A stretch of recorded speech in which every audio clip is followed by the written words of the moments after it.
اعوذ باللہ من الشیطان الرجیم، بسم اللہ الرحمن الرحیم، وصلی اللہ علی محمد وآلہ الطاہرین۔ ہر روز کی طرح آج بھی آپ تمام حضرات کی نیابت میں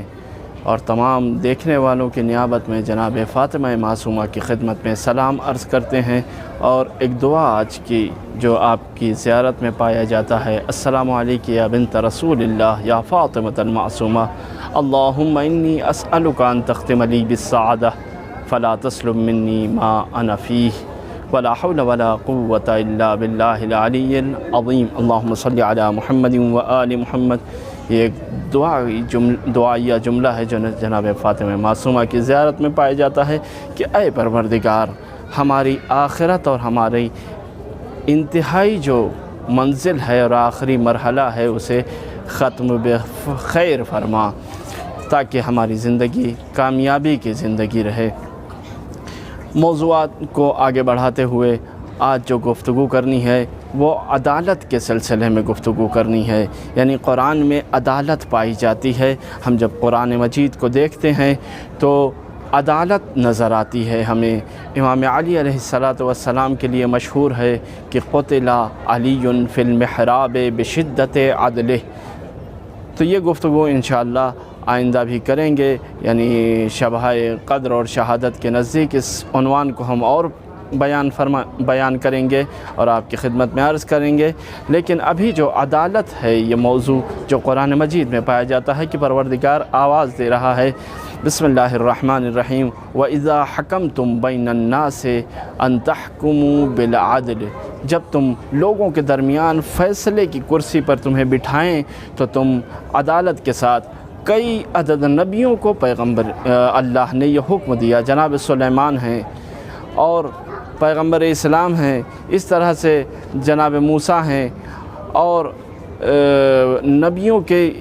لیے پیغمبر اللہ نے یہ فرمایا ہے کہ جب تم حکم کرو لوگوں کے درمیان تو عدالت کے ذریعے حکم کرو۔ عدالت ایک بہت اچھی چیز ہے جسے انسانیت قبول کرتی ہے، یعنی حکم اور فیصلہ اگر عدالت سے ہو تو ہر انسان، چاہے وہ موحد ہو یا نہ ہو، مسلمان ہو یا نہ ہو، شیعہ ہو یا نہ ہو، کسی بھی ریلیجن سے تعلق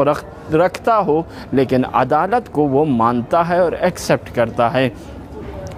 اس لیے کہ عدالت بہت اچھی چیز ہے۔ عدلیہ جو ہیں، جو دادگاہیں ہیں، جو حکومتیں، یعنی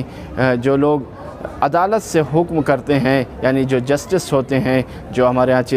جسٹس پائے جاتے ہیں، ان کا فریضہ ہے کہ وہ عدالت سے کام لیں۔ مذہب کے جھکاؤ میں کبھی نہیں آنا چاہیے، قوم کے جھکاؤ میں کبھی نہیں آنا چاہیے، قبیلے کے جھکاؤ میں کبھی نہیں آنا چاہیے۔ جو چیز حق ہے اس کی بنیاد پر فیصلہ کرنا چاہیے، ورنہ شاید وہ کسی دباؤ میں آ کر کوئی حکم دے دیں، لیکن یہ یاد رکھیں کہ قیامت تک ان کا ضمیر انہیں ٹہوکے دیتا رہے گا اور انہیں اس بات پر شرمندہ کرتا رہے گا کہ نہیں، فیصلہ ہم نے غلط کیا ہے۔ لہٰذا یہ عدالت جو ہے یہ بہت اچھی چیز ہے جسے قرآن مجید نے کئی نبیوں کے لیے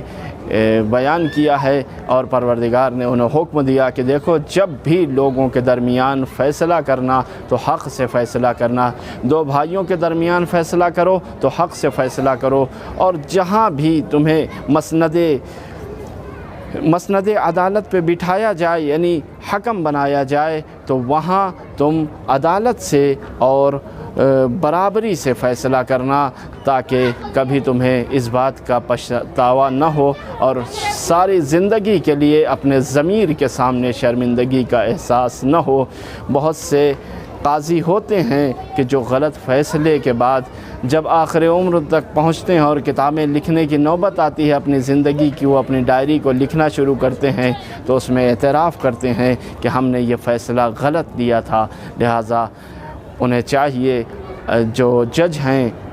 جو عدالت کی کرسی پر بیٹھا ہے، اسے یہ چاہیے کہ جسٹس جو ہے وہ برابری کا ہو، فیصلہ جس کے حق میں دینا ہے، جس کے حق میں ثابت ہو اسی کے حق میں فیصلہ دے، بعد میں یہ نہ نتیجہ نکالے کہ فیصلہ یہ بات تو ان کے حق میں ثابت تھی لیکن میں نے اس طرح سے فیصلہ کیا تھا۔ لہٰذا ہمیں چاہیے کہ ہم اپنی زندگی کے چھوٹے چھوٹے امور میں عدالت کو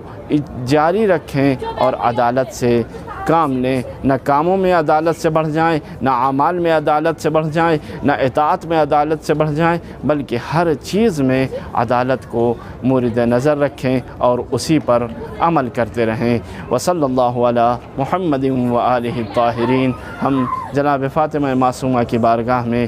دست دعا ہیں کہ پروردگار دنیا میں عدالت کو پھیلانے والے کے ظہور میں تعجیل فرما۔ وصلی اللہ علی محمد وآلہ الطاہرین۔ اللہم صلی علی محمد وآل محمد وعجل فرجہم۔